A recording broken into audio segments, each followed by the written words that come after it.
Nshuti bavandimwe bakunzi ba KKGTV, turabashuje mu izina rya Yesu.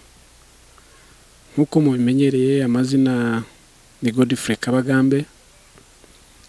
Mumenyereye dutambutse ijambo ry'Imana. Mu ntego dufite ni ukwigisha abantu tugendeye mu cyanditswe kiri muri Yohana kivuga ngo abantu nibamenye ukuri kuri kuzababatura.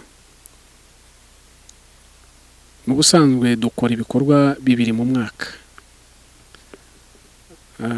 Nka ministry dukora igikorwa kivuga butumwa, dukoze igiterane kiba mu kwa 12, tugakora n'igikorwa cyo gusura umuntu muri gahunda twise gusangira n'utishoboye Noheli. Uyu munsi rero turi mu murenge wa Rwemasha mu kagari ka Kinjojo. Twasuye umukecuru, turimo gutegura ko tuzasura muri iyo gahunda twise iyo gusangira Noheli.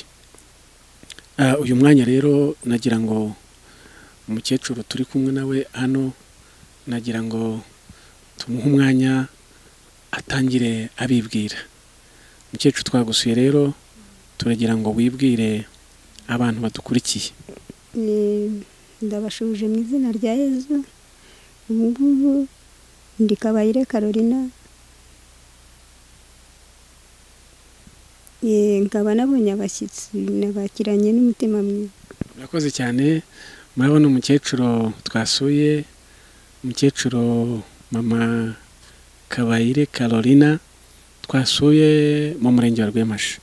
Umukecuru turagira ngo rero abadukurikiye, twagusanze hano hantu, twagira ngo ubwire abadukurikiye se mu busanzwe tugusanze hano uri wenyine, mu busanzwe uba wenyine, hari abo mu bana bimeze gute? Ubwo rwose mu by'ukuri ndi hano njyenyine, maze igihe nanarwaye, nta muntu tuba turi kumwe uretse kubona baza kunsura bakansura. Urumva nawe ntabwo bakomeza ngo banzeho buri munsi, ariko noneho mbabajwe n'ikintu cyitwa ubumuga nyine bwanzunze. Umukecuru ati aba wenyine, afashwa n'abaturanyi, ababonye umwanya bakaza bakamukorera isuku, bakamutekera.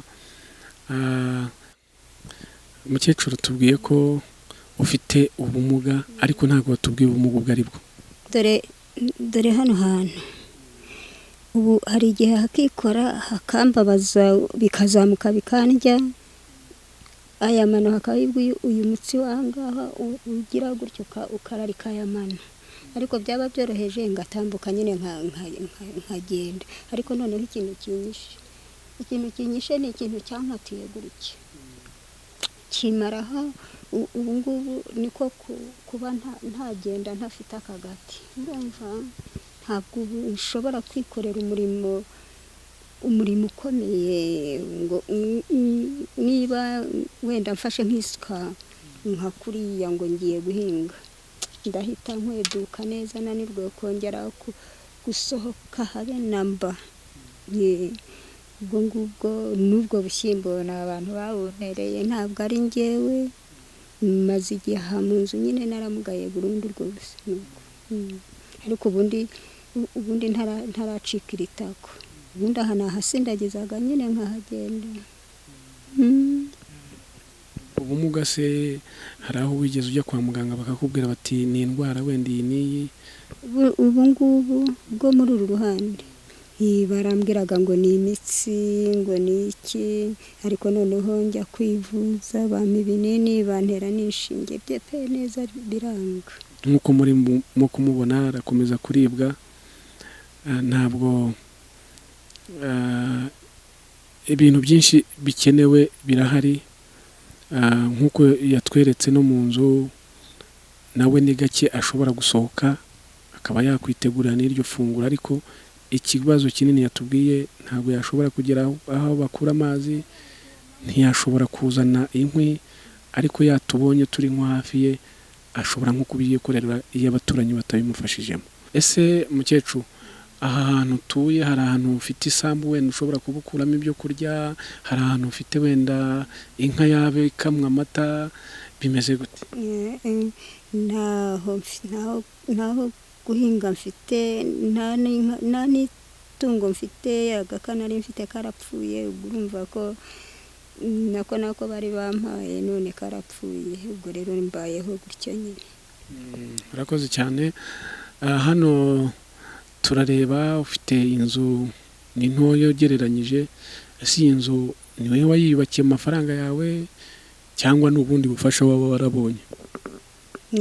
Baramfashije barayubaka, nyinjiramo yubatse. Inshuti bavandimwe rero, uyu mukecuru twasuye murumva mu by'ukuri aba wenyine, nta wundi muntu babana, afite n'ikibazo cy'ubumuga nk'uko yakomeje abitubwira. Iyi nzu nk'uko muyibona ni inzu ntoya, ni inzu itarimo sima haba hasi no hejuru, ni inzu ifite n'ibiti bishaje nk'uko bigaragara, imaze igihe kinini, nayo yayubakiwe n'ubuyobozi bwamufashije. Ese mukecuru, ubu nk'ubufasha nk'abantu tuzagusura muri iyi gahunda yo gusangira n'umuntu utishoboye Noheli, wumva nk'ibintu by'ibanze dushobora kuza twitwaje kugira ngo twishimane nawe ku munsi mukuru wa Noheli, wumva ari nk'ibihe? Ese namenya ari ibiki ibyo wumva by'ibanze byagufasha mu buzima busanzwe? Ndumva ntabyisobanurira rwose, biraturuka kuri mwebwe. Okay. Mukecuru murabyumva, we mu gutekereza kwe, muri make ibyo twamusurisha byose byamunyura, nicyo ashatse kuvuga. Inshuti rero bavandimwe mudukurikiye, iki ni igikorwa duteganya gukora mbere y'itariki 25 z'ukwa 12. Tukaba rero dusaba inshuti zacu badukurikirana, bavandimwe, members ba ministry, ko dutegura neza iki gikorwa cyo gusura uyu mukecuru nk'uko mubibona hano mu rugo iwe, uba wenyine. Turamusanze iki gitondo, ntaho yacanye, ntaho atetse, wenda ngo mu kanya aritegura kurya. Atubwiye ko abaturanyi ari bo bamufasha, bashigisha igikoma bakamwohereza, bateka ibyo kurya bakabimuzanira, ariko mu by'ukuri anatubwiye ko mu gihe bibonetse atajya abura n'ababimufashamo. Turasaba rero inshuti zacu n'abavandimwe gukomeza dukore iki gikorwa cy'urukundo. Mu migani niho havuga ngo, nasomye umurongo uvuga ngo uhaye umukene cyangwa ugiriye imbabazi umukene abagurije Uwiteka. Nagira ngo rero nk'uko dusanzwe tubigenza mu myaka tumaze guhera 2013, buri mwaka dusura umuntu, uyu munsi rero tugeze mu murenge wa Rwemasha kugira ngo dusure uyu mukecuru, kandi Imana izaduha umugisha. Mukecuru rero turagira ngo uyu mwanya tubashimire uburyo mwatwakiriye, uburyo mutuganirije. Natwe tugiye kugenda tubitegure, Imana nidushoboza uzabona tugarutse kugushima, kugusura. Nagira ngo rero niba ufite ijambo wabwira abadukurikiye, hanyuma uribabwire. Murakoze. Ubu ngubu ndabashima rwose kuba ndi kuvugana namwe, kandi ndashimishwa n'abaje kunsura nkaba ndi kumwe nabo. Ubu ngubu biranejeje cyane cyane, ariko nubwo ntahaguruka bwose, ariko ubu biranejeje. Nubwo ntajya hagaragara ariko biranejeje. Ariko ubu ngubu kugeza ubu turi hano imbere y'umuryango, ubu ndavugana nabo, biranshimishije cyane. Murakoze cyane.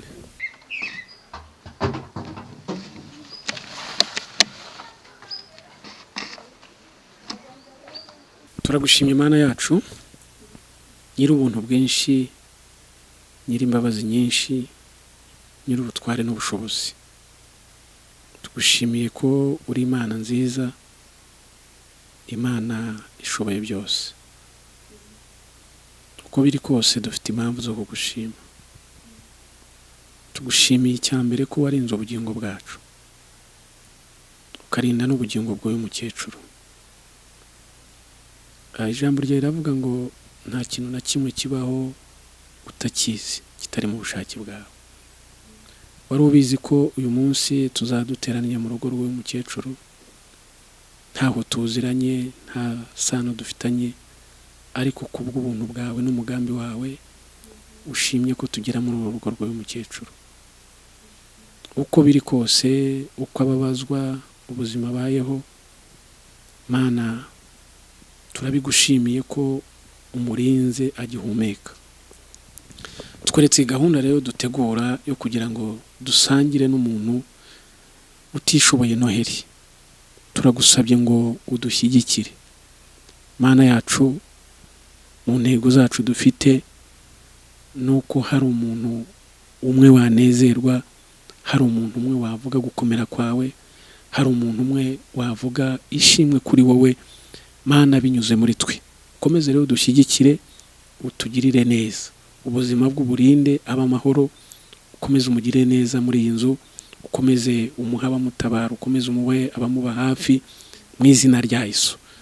Icyo duheje n'imbaraga mbi zose z'umwijima ni ugukora kose kw'abadayimoni n'imyuka yose mu izina rya Yesu.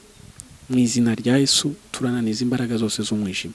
Twakire kubaho kwawe no gukora kwawe, utugire neza, uturinde, amahoro yawe tubeho, mu izina rya Yesu dusenze.